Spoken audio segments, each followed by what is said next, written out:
Hello， 大家好，我是妙招小哥，欢迎大家收看我的视频。看了这个视频后，大家平日的伤风感冒、咳嗽都可能不用看医生啊。我们平时病最多的是什么病呢？最普遍、最常见的就是伤风和感冒了。感染到伤风和感冒，无论大人小孩都非常的辛苦，症状如发烧、发冷、头疼、流鼻涕、睡不好等，让人非常的不舒服。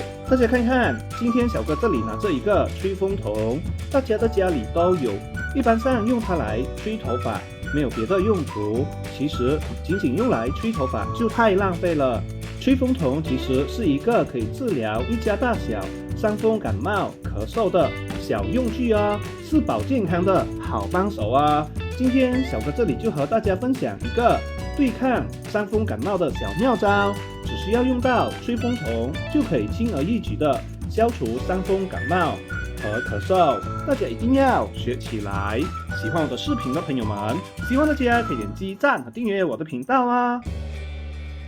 吹风筒治疗伤风感冒小妙招，大家要注意，如果要用这个方法，大家一定要选择那种吹风筒的热气比较温暖的，不会烫伤皮肤的，才可以这样做啊。很多吹风筒的热气太热了，不可以用这个方法，否则容易烫伤皮肤。想要用吹风筒来治疗伤风感冒的方法非常简单，方法有两个。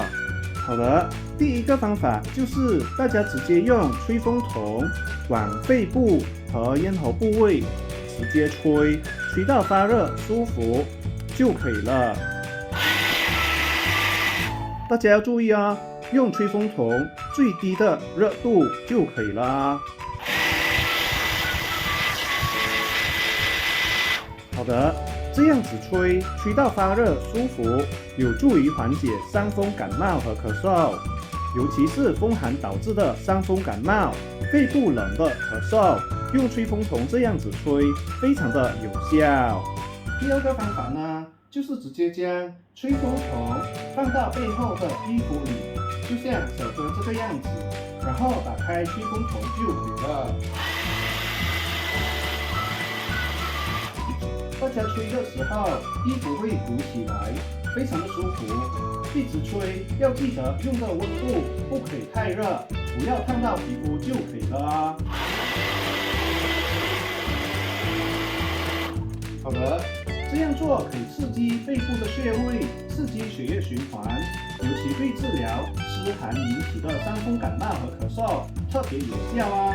大家伤风感冒的时候，身体发冷、流鼻涕，大家不妨试试看这个方法吧。好的，今天的视频就讲到这里。喜欢我的视频的朋友们，希望大家可以点击赞和订阅我的频道啊！谢谢大家，明天见，拜拜。